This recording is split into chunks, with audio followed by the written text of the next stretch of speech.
से अहम जानकारी। सबसे पहले ट्रॉले में टेम्पो ट्रैवलर के घुसने से हुए हादसे के मामले में 15 लोगों की मौत के अलावा 2 घायलों का एमडीएम अस्पताल में इलाज जारी है। महात्मा गांधी अस्पताल की मोर्चरी के बाहर धरना प्रदर्शन जारी।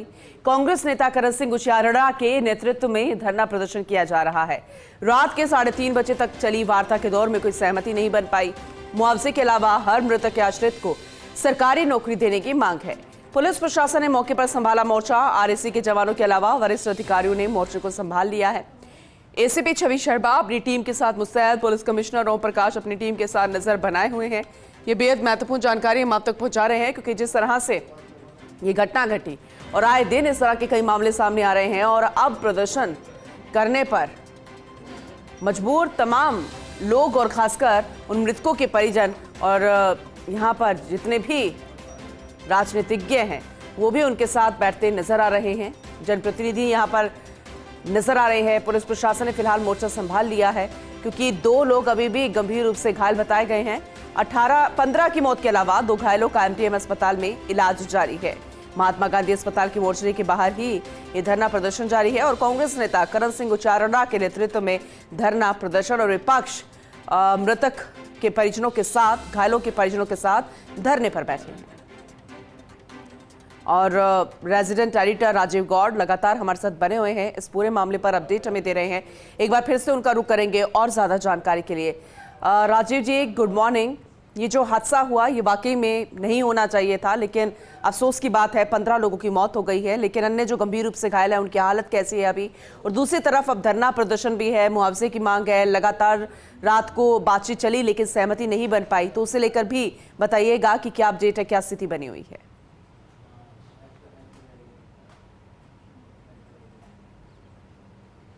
काश आज की मॉर्निंग को हम गुड कह सकते हैं। कल से मांगलिक कार्य की शुरुआत हुई मगर अमंगल के साथ।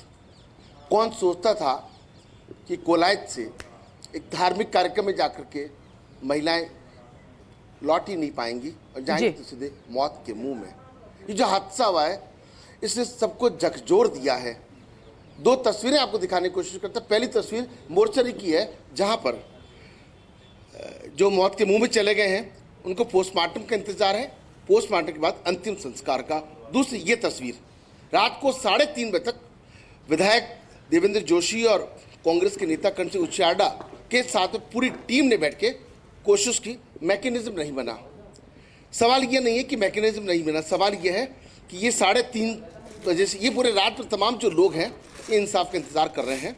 लेकिन कहीं ना कहीं ऐसे मामलों में जहाँ गंभीरता की आवश्यकता है उनकी क्या डिमांड्स है और कितनी जायज़ डिमांड्स है, क्योंकि किसी आज जब ये पोस्टमार्टम हो जाएगा उसके बाद जब वहाँ से अर्थियाँ उठी, एक मोहल्ले से एक साथ में 14 अर्थियाँ, एक बेटी चूँकि और कहीं रहती सूरसागर में, इसलिए 13 अर्थियाँ उठेंगी। लेकिन ये दर्दनाक हादसा हुआ है। करण सिंह उचियारड़ा के नेतृत्व में कल से लगातार धरना प्रदर्शन चल रहा है। बात करने की कोशिश करते हैं कि एग्जैक्टली सर आपकी मांग क्या है, बेसिकली मांग क्या है?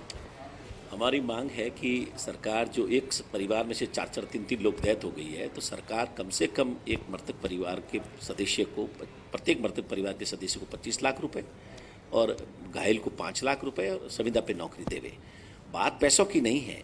पैसे सरकार अगर के पास नहीं है, नहीं दे सकती है, कम दे सकती है, ज़्यादा दे सकती है, पर जो 3, 3:30, 4 बजे तक विधायक महोदय ने कहा था कि हमारे मुख्यमंत्री जी ने प्रभारी मंत्री को रवाना कर दिया है, 6 बजे से पहले यहाँ पहुँच जाएंगे, 6:30 बजे मैं लेके आ जाऊँगा। आप देख सकते हो कि परिवार के सब लोग हैं और यही प्रमुख लोग हैं जो 15 बॉडीज़ के साथ में परिवार के साथ आगे जाके क्रियाकल्प करेंगे। मेरी अपील है कि सरकार संवेदनशील बने, तुरंत आए, एक प्रतिनिधिमंडल से बात करे और जो भी है इसका निपटारा तुरंत करे, क्योंकि 15 बॉडीज़ को एक घर से रवाना करके एक मोहल्ले से और उनको निपटाना आसान काम नहीं होगा। मैं तो परमपिता परमेश्वर इतना ही प्रार्थना करता हूँ, हे परमपिता परमेश्वर सरकार को सद्बुद्धि दे और इन मुद्दों को एक पॉलिटिकल मुद्दा नहीं बनाए। ये हम और वो सब एक है।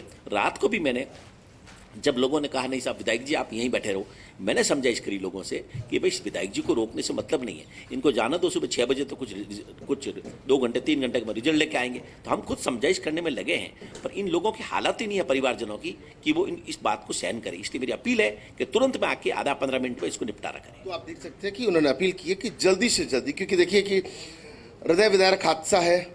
पूरा जोधपुर, पूरा मारवाड़, मैं तो यहाँ तक कहूँगा इस वक्त हतप्रभ है, शब्द नहीं फूट रहे। कल रात से कोशिश खूब की, लेकिन हम लोग तो खुद को भी उन शब्दों से आत्मसात नहीं करवा पा रहे हैं। लेकिन देखिए कि जिस तरीके से शोभन सिंह आपको तस्वीरें दिखा रहे हैं, माली समाज में, चूंकि यह सामाजिक समरसता की बात है, किसान परिवार से सब लोग आते हैं, और आप देखिए तस्वीर जहां तक नजर जा रही है, समाज के लोग हैं, यूथ है, बुजुर्ग हैं, सब पहुंचे हुए हैं। प्रभारी मंत्री मदन दिलावर जोधपुर पहुंच गए हैं। जिला कलेक्टर गौरव अग्रवाल से सर्किट हाउस में फीडबैक लिया है, घायलों का फीडबैक लिया है। लेकिन कहीं ना कहीं जिस तरीके की बात आ रही है कि इस मामले को लेकर के घोषणा करनी है या जो जितना जल्दी ऐलान करना है, उसको देखिए परिवार के जो लोग हैं रो रहे हैं, बिलख रहे हैं। बिल्कुल। क्या आपने सोचा था कि इस तरह का हादसा हो जाए?